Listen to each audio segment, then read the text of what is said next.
الحمد لله وكفى والصلاة والسلام على عباده الذين اصطفى أما بعد فأعوذ بالله من الشيطان الرجيم بسم الله الرحمن الرحيم قد أفلح المؤمنون الذين هم في صلاتهم خاشعون والذين هم عن اللغو معرضون والذين هم للزكاة فاعلون والذین هم لفروجهم حافظون الا على ازواجهم او ما ملکت ایمانهم فانهم غیر ملومین فمن ابتغى وراء ذلك فاولئک هم العادون والذین هم لاماناتهم وعهدهم راعون والذین هم على صلواتهم یحافظون اولئک هم الوارثون صدق اللہ العظیم۔ حمد و ثناء کے بعد انتہائی معزز محتشم سامعین و حاضرین، ہم سب کی بڑی خوش قسمتی ہے کہ ماہ رمضان المبارک کے ان بابرکت اور پرنور لمحات کے اندر ہم فہم قرآن کے لیے حاضر ہیں، اور یقیناً آپ سب کی اور تمام اہل محلہ کی بڑی خوش قسمتی ہے کہ آج کے دور کے اندر کسی ماہر، مستند، سکہ اور بعمل کا امامت اور خطابت کے لیے میسر آ جانا یہ اللہ کی بہت بڑی نعمت ہے۔ حضرت علامہ مولانا مفتی محمد عبید الرحمن حقانی صاحب، آپ یقیناً ایسے ہی علماء میں سے ہیں۔ اللہ تعالیٰ آپ کو مزید دین متین کی خدمت کرنے کی سعادت اور توفیق عطا فرمائے، اور تمام خدمات دینیہ کو اپنی بارگاہ میں قبول فرمائے۔ آج کا یہ درس قرآن اسی حوالے سے منعقد ہے کہ ہم ماہ رمضان المبارک میں اپنا تعلق قرآن مجید کے ساتھ جوڑ لیں۔ رمضان اور قرآن کا آپس میں بڑا گہرا تعلق ہے۔ اللہ تعالیٰ نے فرمایا شہر رمضان الذی انزل فیہ القرآن، یہ رمضان کا مہینہ ہی ہے جس کے اندر قرآن کو نازل کیا گیا۔ انا انزلناہ فی لیلۃ القدر، ہم نے اس قرآن کو لیلۃ القدر میں نازل کیا، اور لیلۃ القدر اسی رمضان کے اندر ہے۔ تو ان دونوں کا آپس میں بڑا گہرا تعلق ہے۔ حضور علیہ الصلوۃ والسلام نے فرمایا کہ رمضان اور قرآن یہ دونوں قیامت کے دن اللہ کی بارگاہ میں شفاعت اور سفارش کریں گے۔ تو ان کا اس تعلق اتنا ہے، اسی وجہ سے تراویح کے اندر قرآن مجید ہم مکمل سننے کی سعادت حاصل کرتے ہیں۔ اس کے بعد فجر کے بعد درس ہوتے ہیں، یہ ہفتہ وار درس ہیں، باقی دروس ہیں۔ تو ان سب کا مقصد امت کو قرآن کے ساتھ جوڑنا ہے۔ مجھے جن آیات پر ان کی تفسیر اور ان کا مفہوم بیان کرنے کا حکم دیا گیا وہ سورہ مؤمنون کی ابتدائی آیات ہیں۔ سورہ مؤمنون یہ قرآن مجید کے اندر 18ویں پارے سے اس کی ابتدا ہوتی ہے، شروع یہیں سے 18واں پارہ ہوتا ہے، قد افلح المؤمنون۔ یہ سورت مکرمہ جو ہے یہ مکی ہے، اور اس کے اندر چند آیات وہ بھی ہیں جو کہ مدینہ منورہ کے اندر بھی نازل ہوئی۔ اس کی جو سب سے پہلی آیات ہیں ان کے اندر اللہ تعالیٰ نے ان اصولوں کو بیان کیا ہے جن کو اپنا کر ایک بندہ مومن کامیاب ہو سکتا ہے۔ یہ تقریباً 7 اصول ہیں، 7 احکام ہیں، 7 امور ہیں کہ جن کی پاسداری کر کے، جنہیں اپنی زندگی کے اندر لاگو کر کے، جن کے ساتھ اپنی عمل اور کردار کو نکھار کر، اور جن کے ذریعے انسان اپنے کردار کو پاکیزہ کر کے جنت کا وارث اور جنت کا مستحق بن سکتا ہے۔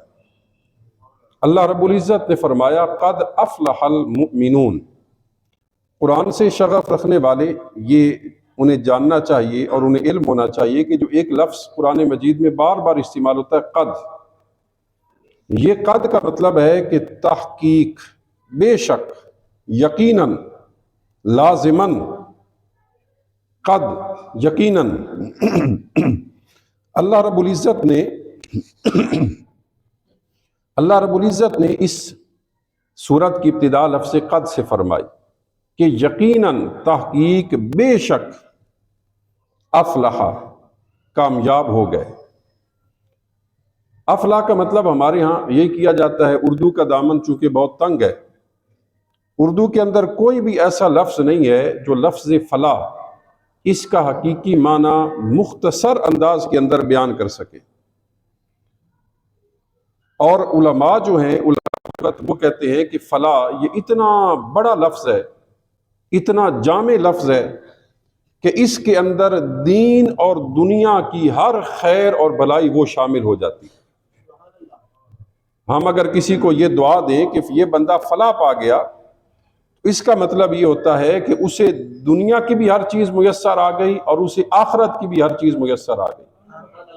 تو اللہ رب العزت نے فرمایا قد افلح، بے شک یقیناً تحقیق کامیاب ہو گئے، ان کی کامیابی میں کوئی شک نہیں ہے۔ کون لوگ کامیاب ہو گئے؟ المؤمنون، وہ لوگ جو ایمان لائے ہیں۔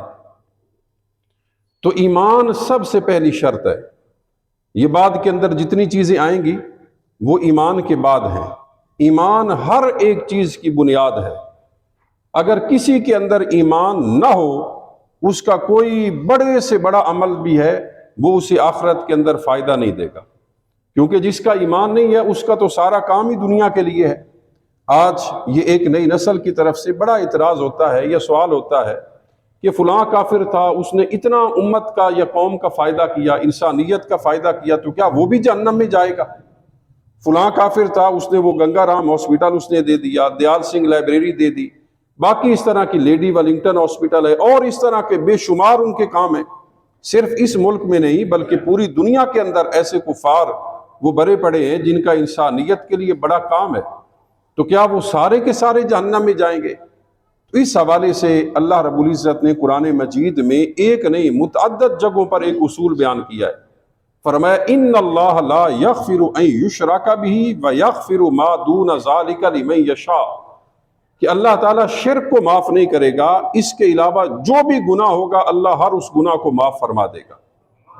ایک اور مقام پر فرمایا ان الذین کذبوا بآیاتنا واستکبروا عنہا، وہ لوگ جنہوں نے ہماری آیات کا انکار کیا، ان کے ساتھ تکبر کیا، لا تفتح لهم ابواب السماء، ان کے لیے آسمانوں کے دروازے نہیں کھولے جائیں گے، ولا يدخلون الجنہ، وہ لوگ جنت میں داخل نہیں ہوں گے، حتی یلج الجمل فی سم الخیاط، جب تک کہ جو سوئی کے اندر جو سوراخ ہوتا ہے، اس سوراخ میں سے جب تک ایک اونٹ گزر نہ جائے، داخل نہ ہو جائے، اس وقت تک یہ لوگ جنت میں داخل نہیں ہو سکتے۔ اب آپ یہ بتائیں کہ کیا سوئی کا جو نکا اور سرا اور اس کا سوراخ ہوتا ہے، کیا اس میں سے کوئی اونٹ گزر سکتا ہے؟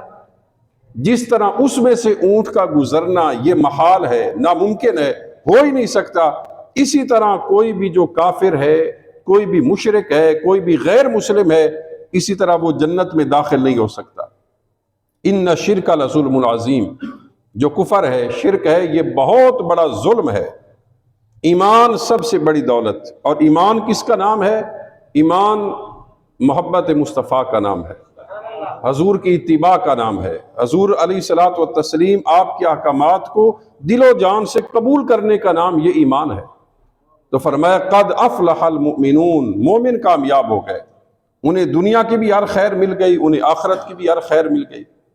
اس کے ساتھ ساتھ مومنین کی آگے چند ایک مزید صفات کا بھی ذکر کیا کہ حقیقی مومن کون ہے۔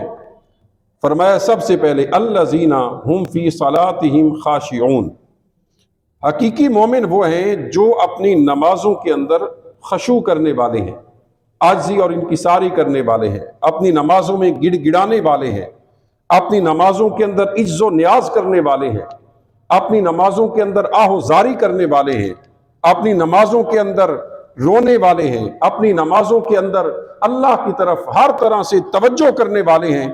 یہ ہے خاشعون کا مطلب، الذین هم فی صلاتہم خاشعون۔ حقیقی مومن انتہائی معذرت، حقیقی مومن کون ہے؟ جو اپنی نمازوں کے اندر خشوع کرنے والے ہیں۔ خشوع کے بہت سارے مفاہیم اور بہت سارے معنی ان کا ذکر کیا گیا۔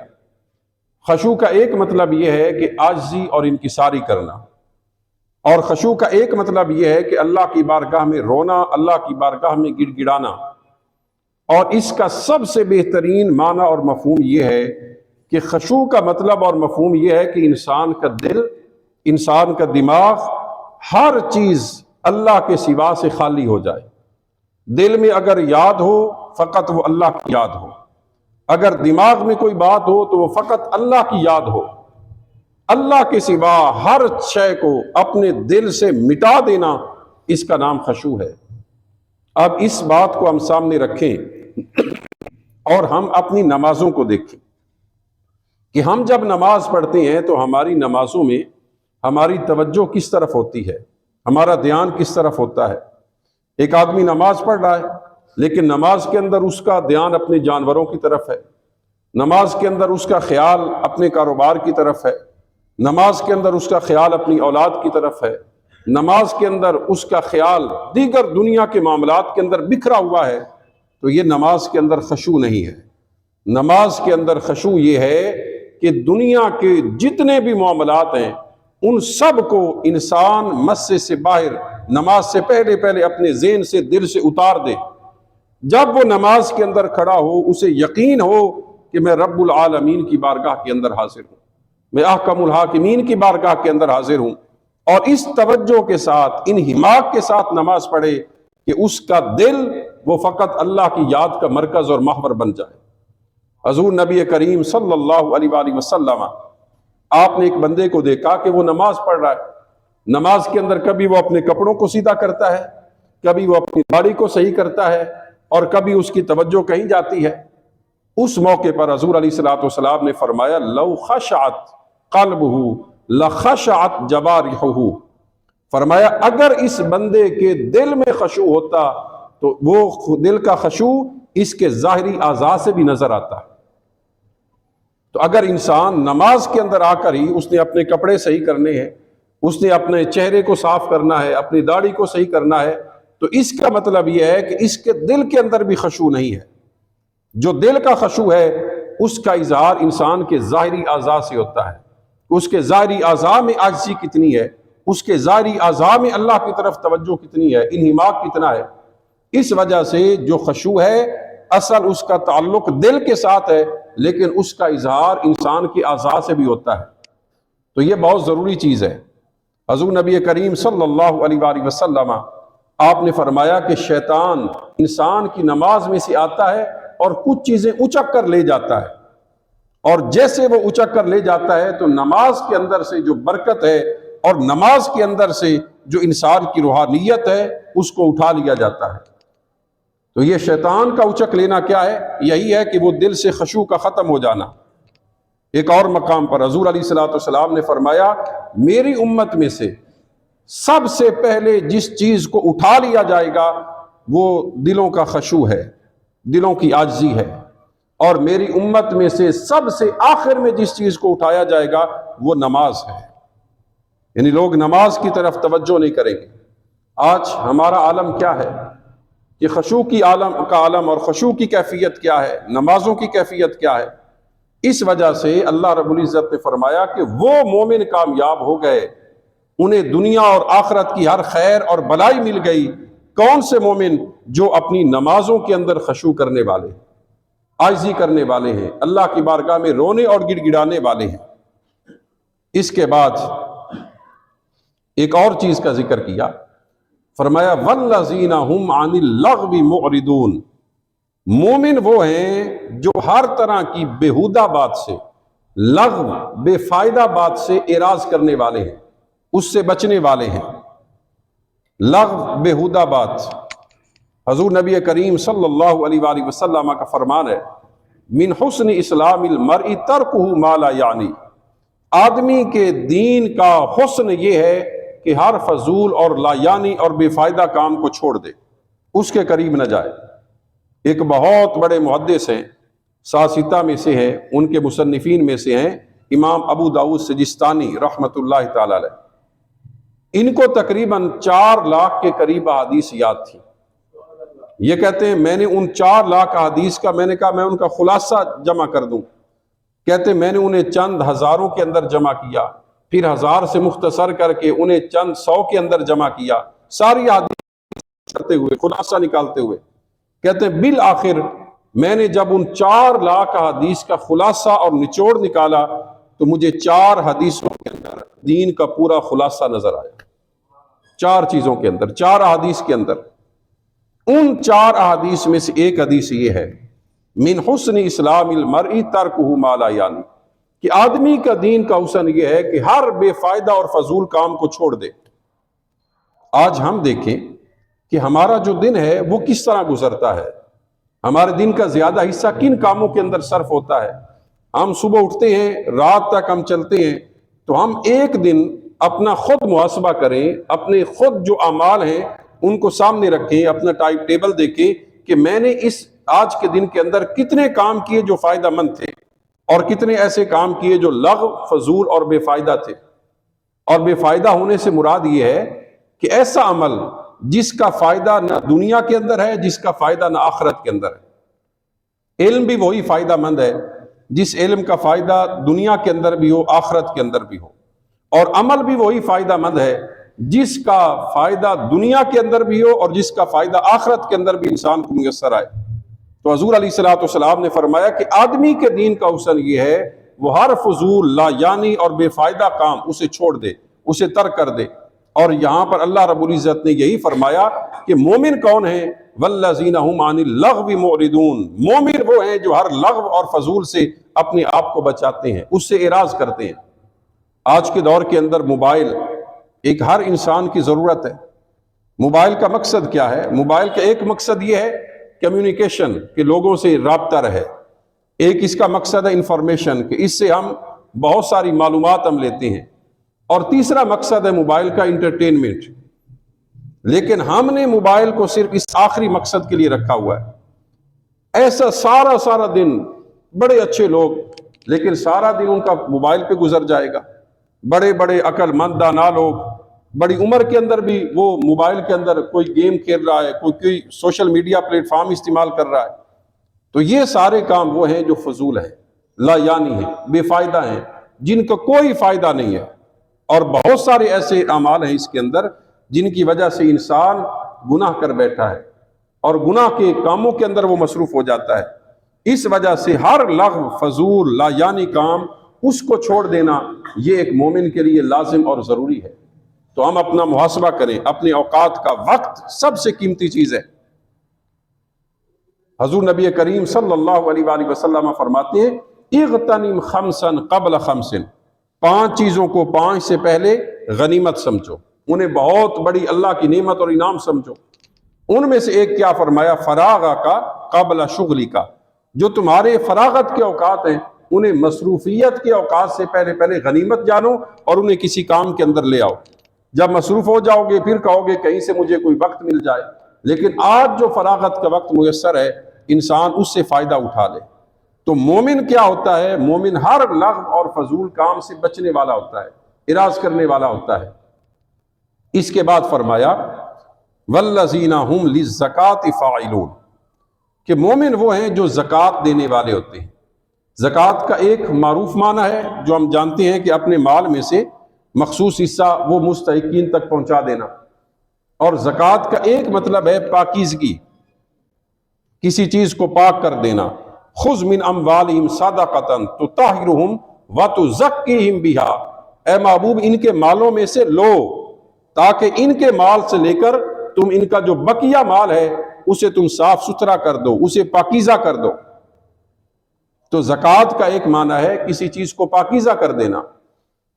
اللہ رب العزت نے فرمایا کہ جو مومن ہیں، مومن کے ہر کام کے اندر پاکیزگی ہوتی ہے، اس کا ہر کام پاکیزگی والا ہوتا ہے۔ وہ اپنے معاملات کو پاکیزہ کر لے، اس کے بارے میں اور مقام پر فرمایا قد افلح من تزکا، وہ بندہ بھی کامیاب ہو گیا جس نے اپنا تزکیہ کر لیا، جس نے اپنے نفس کو صاف اور ستھرا کر لیا، وہ انسان بھی کامیاب ٹھہرا۔ اور زکوٰۃ کا اگر معروف معنی لیا جائے کہ اپنے مال میں سے مخصوص جو رقم ہے وہ مستحقین تک پہنچا دینا، تو یہ بھی مومنین کا شیوہ ہے، ان کا طرز عمل ہے۔ کوئی بھی مومن ایسا نہیں ہے جو زکوٰۃ ادا نہ کرے۔ قرآن مجید میں زکوٰۃ ادائیگی کا حکم متعدد مرتبہ آیا۔ وَيُؤْتُونَ الزَّكَاةَ، ایمان والے وہ ہیں جو زکوٰۃ ادا کرتے ہیں۔ وَآتُوا الزَّكَاةَ، کئی بار حکم دیا کہ زکوٰۃ ادا کیا کرو۔ وَمِمَّا رَزَقْنَاهُمْ يُنْفِقُونَ، ایمان والوں کی نشانی بیان فرمائی، ہم نے جو کچھ انہیں دیا ہے اس میں سے وہ خرچ کرتے ہیں، اس میں سے وہ مستحقین تک اپنا مال پہنچاتے ہیں۔ حضور نبی کریم صلی اللہ علیہ وآلہ وسلم آپ نے اس زکوٰۃ کی جو حدود و شرائط ہیں، اس کی قیود ہیں، ان کو مزید تفصیل کے ساتھ بیان کر دیا۔ زکوٰۃ کون سا انسان دے گا؟ جو مسلمان ہو، جو عقل مند ہو، جو بالغ ہو، وہ اس مال کا مالک ہو، وہ مال اس کے قبضے کے اندر موجود ہو، اس کے اندر اس کے اوپر کوئی قرض، اور قرض کے ساتھ ساتھ وہ مال نامی ہو۔ مال نامی سے مراد یہ ہے کہ وہ حقیقتاً بڑھنے والا مال ہو، اس مال کے اندر زیادتی ہوتی رہے، وہ مال بڑھتا رہے، اس کے اندر سونا چاندی ہے، نقدی ہے، کیش ہے، پرائز بانڈ ہے، اور کسی بھی ملک کی کرنسی ہے، ایک یہ چیز۔ اور دوسرا مال تجارت، جو بھی انسان تجارت کر رہا ہے، مال تجارت، یہ بھی زکوٰۃ اس پر بھی ہے۔ اور تیسری چیز آتی ہے سائمہ جانور، جو آج کل تو نہیں ہے۔ سائمہ جانور کا مطلب یہ ہوتا ہے سین کے ساتھ سائمہ، کہ ایسے جانور جو سال کا اکثر حصہ باہر چر کر گزارے، ان کے اوپر بھی ایک مخصوص حد ہے۔ اتنی بکریاں ہوں تو اس پر اتنی زکوٰۃ ہوگی، اتنے جانور ہوں تو ان کے اوپر اتنی زکوٰۃ ہوگی۔ تو ان سب کی ایک تفصیل ہے۔ تو یہ جو زکوٰۃ ادا کرنا ہے، جس پر واجب ہو وہ اپنی ایک چیز کو نہ لے۔ لوگ مسئلہ پوچھتے ہیں زکوٰۃ کا، جی میرے پاس اتنا سونا ہے، اس پر کتنی زکوٰۃ ہے؟ اتنا پھر کیش ہے تو اس کے اوپر کتنی زکوٰۃ ہے؟ جس انسان کے پاس جتنا کچھ ہے وہ ہر چیز کو جمع کر لے۔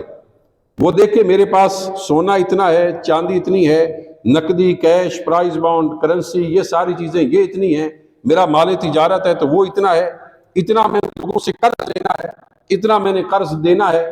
یہ ساری چیزیں جمع کر کے، قرض اس میں سے منہا کر کے، پھر وہ دیکھے اس کے پاس کیا کچھ بچتا ہے، اور جتنا کچھ بچے اس کے اوپر پھر وہ مخصوص جو حد ہے 2.5% کی، 40واں حصہ وہ اس میں سے وہ زکوٰۃ ادا کرے گا۔ تو ایمان والے جو ہیں وہ زکوٰۃ ادا کرتے ہیں۔ حضور نبی کریم صلی اللہ علیہ وآلہ وسلم نے فرمایا کہ دنیا کے اندر خشکی پر اور تری پر جتنا بھی نقصان ہوتا ہے، الا بحبس الزکاۃ، وہ زکوٰۃ نہ دینے کی وجہ سے ہوتا ہے۔ بہت سارے لوگ ہیں جو زکوٰۃ کو تاوان سمجھتے ہیں۔ حضور علیہ الصلوۃ والسلام نے قیامت کی ایک علامت بیان فرمائی تھی کہ قیامت کے قریب لوگ زکوٰۃ دینا اسے تاوان سمجھیں گے، ہم یہ کیوں دیں؟ زکوٰۃ صرف 2.5% ہے، 40واں حصہ، 40 روپے ہیں اس میں سے 1 دینا ہے، 80 روپے ہیں اس میں سے 2 روپے دینے ہیں، 100 روپے ہے اس میں سے 2.5 روپیہ دینا ہے۔ لیکن یہ زکوٰۃ دیتے ہوئے، اور وہ بھی سال کے بعد دینی ہے، پورا سال گزر جائے گا، سال گزرنے کے بعد زکوٰۃ دینی ہے۔ اسے لوگ چٹی تاوان سمجھتے ہیں۔ لیکن آج آپ ٹیکس دیکھیں، ٹیکسوں کی بھرمار دیکھیں، کتنے فیصد ٹیکس ہیں، علم ہے آپ کو، یقیناً جانتے ہوں گے۔ کسی چیز پر 10%، کسی پر 15، کسی پر 16، کسی پر 17، کسی چیز پر 18%، یہ سارے ٹیکسز ہیں، لیکن وہ دیتے ہوئے ہمیں محسوس نہیں ہوتا۔ تو زکوٰۃ ادا کرنا یہ لازم ہے۔ زکوٰۃ کو کوئی بندہ تاوان نہ سمجھے، زکوٰۃ کو کوئی بندہ نقصان کا باعث نہ بنے۔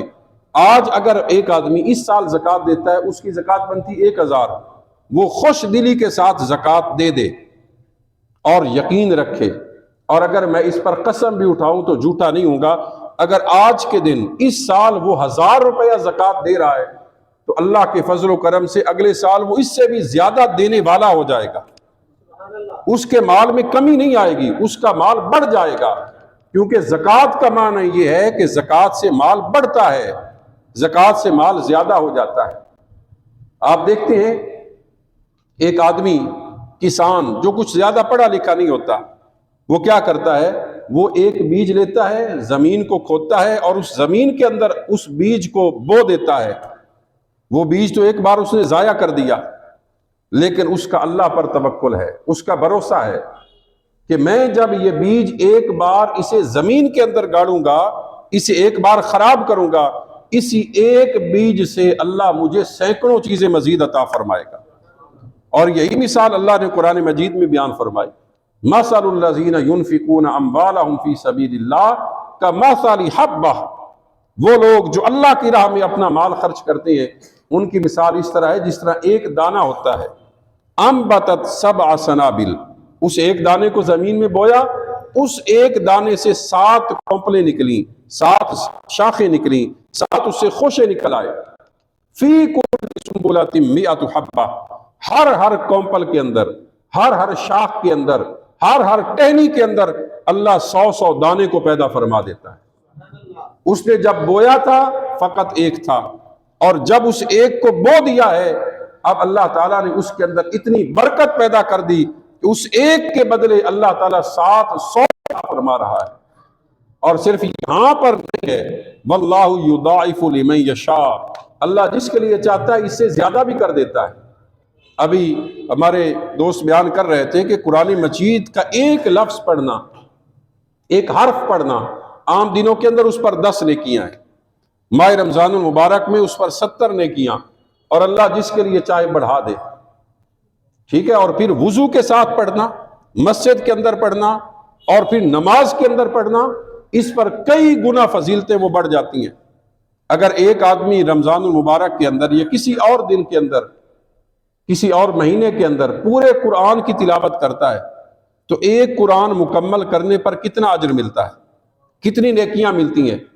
اگر کوئی آدمی ایک مرتبہ پورا قرآن پڑھ لے، ایک مرتبہ پورا قرآن پڑھنے پر اللہ جو اسے نیکیاں عطا کرتا ہے وہ کئی ہزار، کئی لاکھ اور کئی کروڑ، 70 کروڑ، اور 70 کروڑ نہیں، اس سے اوپر بھی 60 ارب، اور 60 ارب سے بھی بڑھ کر تقریباً 2.25 خرب نیکیاں اللہ ایک قرآن پڑھنے والے کو عطا فرما دیتا ہے۔ 1 خرب، 70 ارب اور 60 لاکھ اور اس سے بھی اوپر کئی کروڑ، یہ ساری نیکیاں ایک قرآن پڑھنے والے کو اللہ عطا فرماتا ہے۔ اور پھر رمضان میں پڑھا جائے تو پھر اور اس پر نیکیاں، مسجد میں پڑھا جائے تو اور نیکیاں، نماز میں پڑھا جائے تو اور نیکیوں کے اندر اضافہ۔ تو یہ جو موسم ہے رمضان المبارک کا، یہ نیکیوں کا موسم بہار، اس کے اندر تو بہت بڑا فائدہ ہے، اور دین کا بھی فائدہ ہے، دنیا کا بھی، آخرت کا بھی، ہر لحاظ سے فائدہ ہی فائدہ ہے۔ تو زکوٰۃ جو لوگ دیتے ہیں اللہ رب العزت ان کے مال کو بڑھا دیتا ہے، ان کے مال کے اندر کمی نہیں رہتی، ان کا جو پیچھے مال بچتا ہے اس مال کو اللہ پاکیزہ فرما دیتا ہے، ان کا مال طیب اور طاہر ہو جاتا ہے۔ تو زکوٰۃ کی ادائیگی یہ بھی لازم اور ضروری ہے۔ اس کے بعد فرمایا کہ مومنین کی شان کیا ہے، والذین هم لفروجہم حافظون، مومن وہ ہیں جو اپنی شرمگاہوں کی حفاظت کرنے والے ہیں، الا علی ازواجہم او ما ملکت ایمانہم، ہاں لیکن جو ان کی ازواج ہیں، ان کی بیویاں ہیں، اور اس کے ساتھ جو ان کی شرعی لونڈیاں ہیں، شرعی کنیزیں ہیں، ان کے لیے ان اجازت ہے کہ ان کے ساتھ وہ حقوق زوجیت ادا کر سکتے ہیں۔ انسان کے اندر فطری طور پر بہت ساری چیزیں ہیں، ان میں سے ایک چیز خواہش نفس بھی ہے کہ انسان اس کی تکمیل چاہتا ہے۔ اللہ رب العزت نے اس کے شرعی سامان میسر فرما دیے، اس کا ایک شرعی طریقہ دے دیا کہ اگر مرد ہے، خاتون ہے، اور یہ یاد رہے کہ یہ جتنے احکام ہیں یہ صرف مردوں کے لیے نہیں ہے، عورتیں بھی اس کے اندر شامل ہیں، یہ سارے احکام خواتین کے لیے بھی اسی طرح ہے، جس طرح مومن مردوں کے لیے یہ احکام ہے، ایمان والی عورتوں کے لیے بھی سارے کے سارے احکام ہیں۔ فرمایا والذین هم لفروجہم حافظون، کامل مومن وہ ہیں جو اپنی شرمگاہوں کی حفاظت کرتے ہیں، وہ ہر طرح کے بے حیائی سے، ہر طرح کی فحشاء سے، ہر طرح کے برے عمل سے اپنے آپ کو بچا کر رکھتے ہیں۔ حضور نبی کریم صلی اللہ علیہ وآلہ وسلم نے فرمایا تم مجھے 6 چیزوں کی ضمانت دے دو، میں تمہیں جنت کی ضمانت دیتا ہوں۔ ایک مقام پر فرمایا کہ تم مجھے 2 چیزوں کی ضمانت دے دو، میں محمد مصطفیٰ تمہیں جنت کی ضمانت دیتا ہوں۔ فرمایا من یضمن لی ما بین رجلی وما بین لحیی، جو بندہ مجھے اس چیز کی ضمانت دے دے جو چیز اس کے منہ کے اندر ہے اور جو چیز اس کی دونوں ٹانگوں کے اندر ہے، اگر ان دونوں چیزوں کو وہ شریعت کے مطابق رکھے میں اسے جنت کی ضمانت دیتا ہوں۔ اپنی ازواج کے ساتھ اللہ نے ایک شرعی راستہ دے دیا، اپنی ازواج کے ساتھ انسان اس خواہش کو پورا کرے، اور اس کے علاوہ جتنے بقیہ راستے ہیں، جتنے بقیہ طریقے ہیں، وہ سارے کے سارے حرام ہیں۔ اگر کوئی انسان علیاذ باللہ زنا کرتا ہے، بدکاری کرتا ہے، یہ حرام ہے۔ اگر کوئی عمل قوم لوط کرتا ہے، یہ حرام ہے۔ اگر کوئی انسان کسی جانور کے ساتھ بے حیائی برائی کا کام کرتا ہے، یہ حرام ہے۔ اگر کوئی انسان اپنے ہاتھوں کے ساتھ خواہش نفس پوری کرتا ہے، یہ حرام ہے۔ فَمَنِ ابْتَغَىٰ وَرَاءَ ذَلِكَ فَأُولَٰئِكَ هُمُ الْعَادُونَ۔ فرمایا جو بندہ بھی اس کے علاوہ، یہ جو دو طریقے، دو راستے اللہ نے بتا دیے، اپنی ازواج اور شرعی کنیزیں، ان کے علاوہ اگر کوئی بندہ کوئی اور راستہ تلاش کرتا ہے، وہ حد سے بڑھنے والا ہے، وہ تجاوز کرنے والا ہے، وہ گناہ کا ارتکاب کرنے والا ہے۔ تو جتنے بقیہ راستے ہیں، ایک متع کا راستہ ہے، متع کا راستہ لوگوں نے گڑا، وقتی نکاح، یہ بھی حرام ہے۔ حضور نبی کریم صلی اللہ علیہ وآلہ وسلم نے اسے حرام قرار دیا، اس سے منع فرما دیا۔ تو جتنے بھی راستے ان کے علاوہ ہیں، وہ سارے کے سارے راستے وہ ہیں جن کو اللہ تعالیٰ نے حرام کر دیا۔ اس کے بعد آگے مزید مومن کی شان بیان فرمائی کہ جو حقیقی مومن ہیں ان کی اوصاف کیا ہیں۔ فرمایا والذین هم لأماناتهم وعہدهم راعون۔ فرمایا مومن وہ ہیں جو اپنی امانتوں کی اور اپنے وعدوں کی رعایت کرتے ہیں۔ جو انہیں امانت دی جائے اس امانت کے اندر وہ خیانت نہیں کرتے، جو وہ وعدہ کریں اپنے وعدے کی پاسداری کرتے ہیں۔ رعایت کا لفظ بولا گیا، یہ رعایت کا لفظ رائی سے بنا ہے، اور رائی کا مطلب ہے کسی کی دیکھ بھال کرنا، نگہبانی کرنا۔ بنیادی طور پر عربی میں یہ لفظ آتا ہے چرواہوں کے لیے، وہ چرواہے جو اپنے جانوروں کی رعایت کرتے ہیں، ان کی حفاظت کرتے ہیں، ان کے چارے کی، ان کے پانی کی، ان کی جان کی حفاظت کرتے ہیں، انہیں چوروں کی چوری سے انہیں بچاتے ہیں، یہ رعایت ہے۔ اور پھر اس کا اطلاق جو ہے وہ پورے مفہوم پر ہو گیا کہ جو انسان اس کو امانت دی جائے اس امانت کی وہ پوری رعایت کرتا ہے۔ اب امانت سے ہمارے ذہنوں میں جو چیز جاتی ہے وہ یہ ہے کہ ہمیں کسی نے رقم دے دی کہ یہ رقم ہے، یہ کل کو میں آپ سے لے لوں گا، یا کوئی اور چیز دے دی، تو یہ بالکل یہ بھی امانت ہے۔ لیکن یہاں پر امانت کا مفہوم بہت وسیع ہے۔ اللہ رب العزت نے اپنے پاک کلام میں فرمایا اِنَّا عَرَضْنَا الْأَمَانَةَ عَلَى السَّمَاوَاتِ وَالْأَرْضِ وَالْجِبَالِ۔ فرمایا ہم نے اس امانت کو آسمانوں پر پیش کیا، آسمانوں سے کہا یہ امانت ہے اسے اٹھا لو۔ والارض، ہم نے اس امانت کو زمین پر پیش کیا، زمین سے کہا یہ امانت ہے اسے اٹھا لو۔ والجبال، پہاڑوں پر اس امانت کو پیش کیا کہ یہ امانت ہے اسے اٹھا لو۔ اب آسمانوں کی طاقت کتنی بڑی ہے، آسمانوں کی لمبائی چوڑائی، اس کی موٹائی کتنے طاقتور ہیں، لیکن آسمانوں نے انکار کر دیا، یا باری تعالیٰ ہم اسے نہیں اٹھائیں گے۔ زمین کتنی طاقتور ہے، زمین نے انکار کر دیا۔ جو پہاڑ ہیں ہم دور سے دیکھیں کتنی ہیبت ان پہاڑوں کی ہے، لیکن پہاڑوں نے بھی امانت اٹھانے سے انکار کر دیا۔ فَأَبَيْنَ أَن يَحْمِلْنَهَا وَأَشْفَقْنَ مِنْهَا، وہ تو امانت سن کر کانپ گئے کہ یا اللہ ہم یہ امانت کیسے اٹھائیں، اتنی بڑی امانت۔ لیکن وَحَمَلَهَا الْإِنسان، اس امانت کو انسان نے اٹھا لیا۔ یہ جو امانت تھی، اس امانت سے مراد کیا ہے؟ اس امانت سے مراد اللہ کی معرفت ہے، اس امانت سے مراد اللہ کے محبوب کریم صلی اللہ علیہ وآلہ وسلم ان کی محبت ہے۔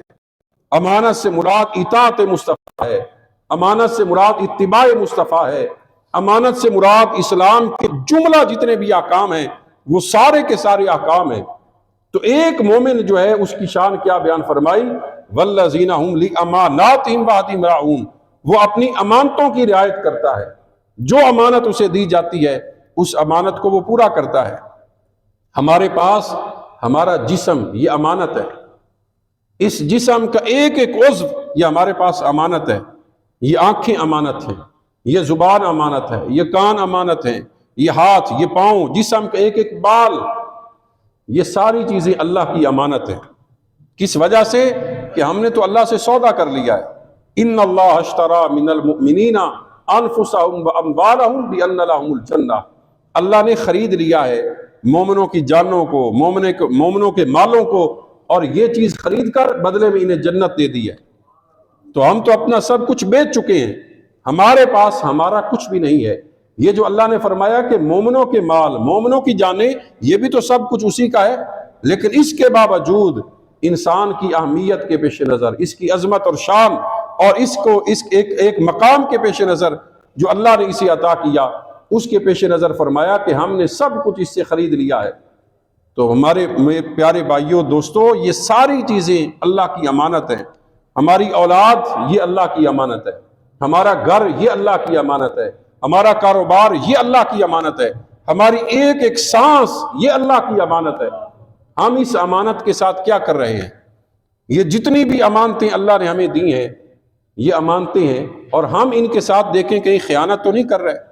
اللہ نے جو مقام دیا کہ انسان کے جسم کو ایسا ہونا چاہیے، ہم نے کیا کیا؟ انسان کے جسم کو اس وقت یہاں پر ہونا چاہیے، ہم نے کیا کیا؟ تو یہ جتنی بھی امانات ہیں ان سب امانتوں کی رعایت کرنا یہ لازم ہے۔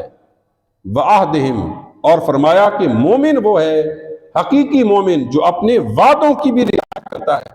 جو وعدہ اس نے کر لیا ہے اس وعدے کو وہ پورا کرتا ہے۔ ایک وعدہ وہ ہے جو ہم نے انسان سے کیا، اور ایک وعدہ وہ ہے جو ہم نے اللہ سے کیا۔ مقام عالم ارواح کے اندر فرمایا الست بربکم، اللہ رب العزت نے پوچھا کیا میں تمہارا رب نہیں ہوں؟ قالوا بلا، ہم نے عرض کیا کیوں نہیں یا اللہ، بے شک تو ہمارا رب ہے۔ تو وہ وعدہ جو ہم نے عالم ارواح کے اندر کیا، ہم یہاں پر اس وعدے کو پورا نہیں کر رہے۔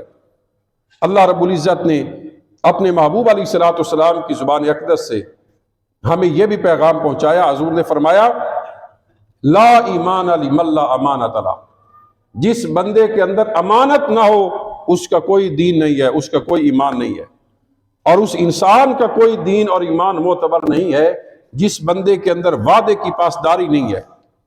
تو ایک جو مومن ہے وہ اپنے وعدوں کو پورا کرتا ہے، اپنی امانتوں کو پورا کرتا ہے، ان ساری چیزوں کی وہ رعایت کرتا ہے۔ حضور علیہ الصلوۃ والسلام نے فرمایا تین چیزیں یہ منافق کی علامت ہے۔ علامت المنافقی ثلاث، جو منافق ہے اس کی تین علامات ہیں۔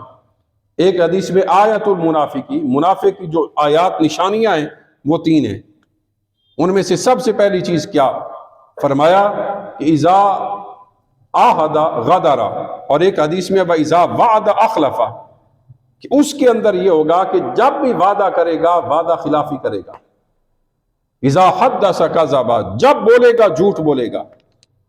وَإِذَا اؤْتُمِنَ خَانَ، اور جب اسے امانت دی جائے گی اس امانت کے اندر وہ خیانت کرے گا۔ یہ منافق کی علامت ہے، وعدے کو توڑ دینا، امانت کے اندر خیانت کرنا۔ حضور علیہ الصلوۃ والسلام نے فرمایا اربع من کن فیہ کان منافقا خالصا، چار چیزیں جس بندے کے اندر ہوں وہ پکا منافق ہے۔ منافقا خالصا، خالص پکا منافق ہے وہ بندہ جس کے اندر چار چیزیں ہوں۔ پہلی چیز کون سی؟ جھوٹ بولنا۔ دوسری چیز کون سی؟ امانت میں خیانت کرنا۔ تیسری چیز کون سی؟ وعدہ خلافی کرنا۔ اور چوتھی چیز کہ جب وہ لڑائی جھگڑا کرے تو بد زبانی کرے، گالم گلوچ کرے، اس کی زبان پر اس کا اختیار نہ رہے۔ تو یہ چار چیزیں جس کے اندر ہوں وہ پکا منافق، اور جس کے اندر ان چار میں سے کوئی ایک آدھ چیز ہو اس کے اندر منافقت کی کوئی نہ کوئی چیز اور کچھ نہ کچھ اس کے اندر اثر وہ موجود ہے۔ تو ہم اپنے آپ کو ان آیات کی روشنی میں دیکھیں کہ ہم کہاں پر کھڑے ہیں، ہم ایمان کے کس درجے پر ہیں، ہمارے اندر جو مومنین کی صفات ذکر کی گئی وہ کون سی ہمارے اندر موجود ہیں، اور کون سی ایسی ہیں جو ہمارے اندر پیدا کرنے کی ابھی ہمارے اندر وہ گنجائش موجود ہے اور ہمیں پیدا کرنی چاہیے۔ اس کے بعد فرمایا کہ یہ جتنے مومن جن کا ذکر ہوا اگر یہ ساری کام یہ کر لیں اولئک هم الوارثون، یہ وارث ہوں گے، یہ وارث ہوں گے۔ کس کے وارث ہوں گے؟ الذین یرثون الفردوس، ہم ان لوگوں کو جنت کا وارث بنا دیں گے۔ ہم فیہا خالدون، اور وہاں جنت کے اندر یہ ہمیشہ ہمیشہ رہیں گے، جنت کے اندر یہ ہمیشہ رہیں گے۔ یہاں پر دو چیزیں سمجھنے والی ہیں، ایک ہے الفردوس، جنت کے بہت سارے نام ہیں، بہت سارے درجے ہیں، لیکن ان تمام جنتوں میں سے سب سے اعلیٰ درجہ وہ جنت فردوس کا ہے۔ حضور علیہ الصلوۃ والسلام نے فرمایا جب بھی تم اللہ سے جنت کا سوال کرو تو جنت الفردوس مانگو، یہ جنت کا وسط ہے، جنت کا اعلیٰ مقام ہے، تو جنت فردوس مانگا کرو۔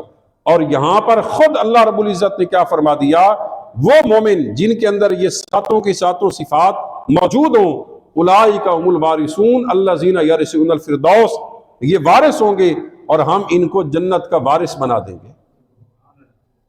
حضور علیہ الصلوۃ والسلام غزوہ بدر کے اندر آپ کے ایک صحابی ہیں جن کا نام ہے حارث بن سراقہ رضی اللہ تعالیٰ عنہ، وہ زخم لگنے سے وہ شہید ہو گئے۔ ان کی والدہ حضور کے بعد حاضر ہوئی، عرض کیا حضور مجھے بتائیں میرا بیٹا کس حالت کے اندر ہے؟ حضور علیہ الصلوۃ والسلام نے فرمایا تمہیں مبارک ہو، تمہارا بیٹا اس وقت جنت فردوس کے اندر موجود ہے۔ تو یہ عظیم جنت ہے، اور اس جنت کا وارث کون بنے گا؟ وہ مومن بنے گا جس کے اندر یہ صفات ہوں گی جو اللہ رب العزت نے ذکر کی ہیں۔ اور دوسری چیز سمجھنے والی کیا ہے؟ ہم فیہا خالدون، یہ جنت کا داخلہ عارضی ہے، عارضی نہیں ہے کہ کوئی بندہ یہ سمجھے کہ تھوڑی دیر جائیں گے اور پھر وہاں سے نکل آئیں گے۔ ہم فیہا خالدون، وہاں پر وہ لوگ ہمیشہ ہمیشہ رہیں گے۔ اب یہ ہمیشہ ہمیشہ کا کوئی نہ کوئی حد، کوئی نہ کوئی اس کا سرا، کوئی نہ کوئی اس کا اختتام وہ ہے کہ نہیں ہے؟ اس کا کوئی اختتام نہیں ہے۔ ایک عالم دین سے پوچھا گیا، انہوں نے کہا اس کا کوئی اختتام نہیں ہے۔ انہوں نے کہا پھر بھی کچھ بتائیں تو صحیح، وہ ہم نے جو وہاں پر ہمیشہ ہمیشہ رہنا ہے وہ کتنا رہنا ہے؟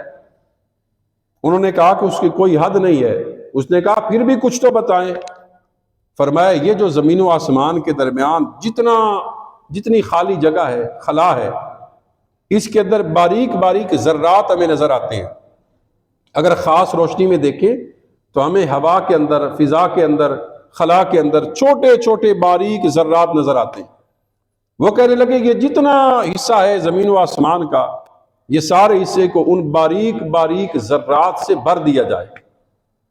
ان سے بھرنے کے بعد 1000 سال کے بعد ایک پرندہ آئے اور ایک پرندہ آ کر اس باریک ذرے کو لے کر چلا جائے، پھر 1000 سال بعد آئے اور اس باریک ذرے کو لے کر چلا جائے، پھر 1000 سال بعد آئے ایک ذرے کو اٹھائے اور لے کر چلا جائے۔ کہتے ہیں وہ 1000 سال بعد آتا رہے ایک ایک ذرے کو اٹھاتا رہے۔ کہنے لگے زمین و آسمان کے درمیان جو پوری فضا اور خلا جو باریک ذرات سے بھرا ہوا تھا، یہ سارے ذرات ختم ہو جائیں گے، لیکن جنت کی زندگی پھر بھی ختم نہیں ہوگی۔ اتنی بڑی زندگی ہے۔ ہم فیہا خالدون، اس جنت کے اندر وہ ہمیشہ ہمیشہ رہیں گے۔ حضور علیہ الصلوۃ والسلام فرمایا اذا دخل اہل الجنت الجنہ، جب جنتی جنت میں چلے جائیں گے اور جب جہنمی جہنم کے اندر چلے جائیں گے، جی اب الموت، وہاں پر موت کو لایا جائے گا۔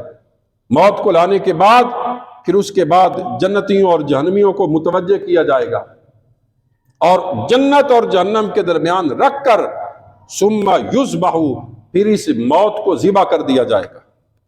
موت کو بھی ایک شکل، ایک صورت دی جائے گی، اور موت کو شکل و صورت دے کر جب جنتی سارے آخری جنتی تک جس کے دل میں ذرہ برابر بھی ایمان ہے، جب وہ بھی جنت میں چلا جائے گا اور جب سارے جہنمی جہنم میں پہنچ جائیں گے، اس کے بعد اس موت کو لا کر وہاں پر ذبح کر دیا جائے گا۔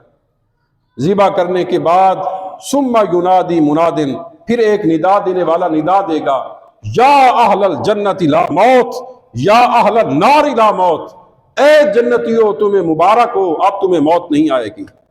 اے جہنم والو اب تمہیں موت نہیں آئے گی۔ جب یہ اعلان جنت والے سنیں گے ان کی خوشیوں کے اندر مزید اضافہ ہو جائے گا، اور جب یہ اعلان جہنم والے سنیں گے وہ مزید غمگین ہو جائیں گے۔ تو یہ چند ایک آیات سورۃ المؤمنون کی جو ابتدائی آیات تھیں ان کا خلاصہ عرض کرنے کی کوشش کی ہے۔ اللہ رب العزت سے یہ دعا کرتے ہوئے کہ ان بابرکت اور پرنور لمحات اور ساعات کے اندر اللہ تعالی ہمارے دلوں کے اندر اس کا جو اثر ہے وہ پیدا فرمائے، ہمیں قرآن کا فہم عطا فرمائے اور ان تمام احکام پر عمل پیرا ہونے کی توفیق عطا فرمائے۔ وآخر دعوانا الحمدللہ رب العالمین۔ الحمدللہ رب العالمین والعاقبۃ للمتقین والصلاة والسلام علی رسولہ الکریم۔ ربنا آتنا فی الدنیا حسنۃ وفی الآخرۃ حسنۃ وقنا عذاب النار۔ یا ارحم الراحمین یا اکرم الاکرمین، جو کچھ بیان کیا گیا عرض کیا گیا یا اللہ اس کو قبول فرما۔ اللہ تو نے اپنے کرم فضل اور رحمت سے جو ہمیں ماہ مکرم ماہ رمضان المبارک عطا کیا ہے، ہمیں اس نعمت اور اس عظمت کا اور اس عظیم نعمت کا اقرار اور احساس کرنے کی توفیق عطا فرما۔ یا ارحم الراحمین یا اکرم الاکرمین، اپنے کرم اور فضل سے ہمیں خیریت اور عافیت کے ساتھ یہ ماہ رمضان عطا فرما۔ یا اللہ جتنے بھی احباب حاضر ہیں یا اللہ سب کو خیریت اور عافیت نصیب فرما، سب کی مال جان عزت و آبرو اور ایمان کی حفاظت فرما۔ یا ارحم الراحمین ہمارے بیماروں کو شفا یابی عطا فرما، بے اولادوں کو نیک نرینہ صالح اولاد نصیب فرما، تمام پریشان حالوں کی پریشانیاں غمزدوں کے غموں کو دور فرما، مقروضوں کو قرض سے خلاصی اور نجات نصیب فرما۔ یا ارحم الراحمین اس مسجد سے جتنے بھی متعلقین ہیں، متوسلین ہیں، اہل محلہ ہیں، یا اللہ سب کو ماہ رمضان کی برکات نصیب فرما۔ یا اللہ ہمارے ملک کو امن اور سلامتی کا گہوارہ بنا۔ یا ارحم الراحمین یہ تمام عالم اسلام کی خیر فرما، بالخصوص اہلیان فلسطین اور اہلیان کشمیر کی خیر فرما۔ یا ارحم الراحمین ہمارا خاتمہ بالایمان فرما، یا اللہ ہمارا خاتمہ بالایمان فرما، ہمیں اپنی رضا اور خوشنودی عطا فرما۔ یا اللہ اس ماہ مکرم میں تو لاتعداد لوگوں کی بخشش فرماتا ہے، یا اللہ ہمیں بھی اپنے ان بخشے ہوئے لوگوں میں شامل فرما۔ یا اللہ ہماری کامل بخشش اور مغفرت فرما، ہمارے جتنے اہل ایمان اس دنیا سے چلے گئے ہیں یا اللہ ان سب کی کامل بخشش اور مغفرت فرما۔ یا اللہ اس مسجد کے امام و خطیب ان کے علم میں، عمر میں، عمل میں، ان کی صلاحیت میں، ان کی صالحیت میں مزید برکت نصیب فرما۔ وصلی اللہ تعالی علی رسولہ خیر خلق محمد وعلی آلہ واصحابہ واہل بیتہ اجمعین۔